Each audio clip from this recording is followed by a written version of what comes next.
2018లో చంద్రబాబు గారు డావోస్ ఈనాడు ఈనాడు paper clipping చూపించాయి. అప్పుడు ఇంట్రెస్టింగ్గా ఉంటుంది. ఈయన ఏ రకంగా బిల్డప్ ఇస్తాడు, అబద్ధాలు ఆడతాడు అంటే నిజంగా ఇది చాలా ఇంట్రెస్టింగ్. ఇది చూడండి ఒకసారి. ఇది 2016 డావోస్. ఏపీలో రక్షణ పరికరాల ప్లాంట్ లాక్హీడ్ వస్తుంది. తర్వాత నెక్స్ట్ ఏమమ్మా 2017 హై స్పీడ్ రైళ్ళు. హై స్పీడ్ ఎంత ఈనాడే, నేను వేరేది ఏం చెప్పను. ఎందుకనంటే వీళ్ళంతా ఒక ముఠ, ఎంతో ఒక దొంగల ముఠ. దోచుకో పంచుకో తినుకో వీళ్ళంతా సభ్యులు. మభ్య పెట్టడం, మోసం చేయడం, అబద్ధాలు ఆడడం వీళ్ళందరికీ పరిపాటు. అందుకని అందరికి తెలియాలి కూడా. 2017లో హైబ్రిడ్ క్లౌడ్. ఇంతకుముందు హై స్పీడ్ రైళ్ళు అన్నాం, దాని ముందు హై స్పీడ్ రైళ్ల కర్మాగారం. తర్వాత హైబ్రిడ్ క్లౌడ్, మన సౌదీ అరామ్కో రాష్ట్రానికి సౌదీ అరామ్కో.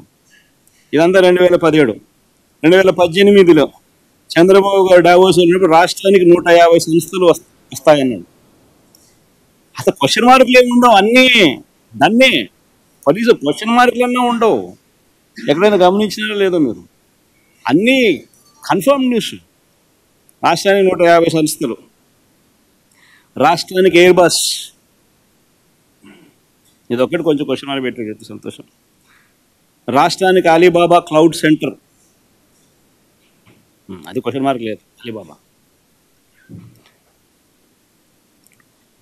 2019లో జనవరిలో కూడా మొన్న పోయాడు, ఎన్నికలు అయిపోక మునుపు. హ్యాపీగా ఏపీకి, రాష్ట్రానికి జెన్పాక్ట్. హ్యాపీగా ఏపీకి జెన్పాక్ట్. ఇది ఈ మాదిరిగా బిల్డప్ ఇవ్వడం చంద్రబాబు నాయుడుకి ఏమాత్రం కొత్త కాదు. అబద్ధాలు చెప్పడం, మోసం చేయడం. అసలు నాకు ఆశ్చర్యం, ఒకసారి మీ అందరికీ కూడా తెలియాల, మనందరికీ పిల్లలు ఉండరు. మన పిల్లలకు మనం ఏం చెప్తాం?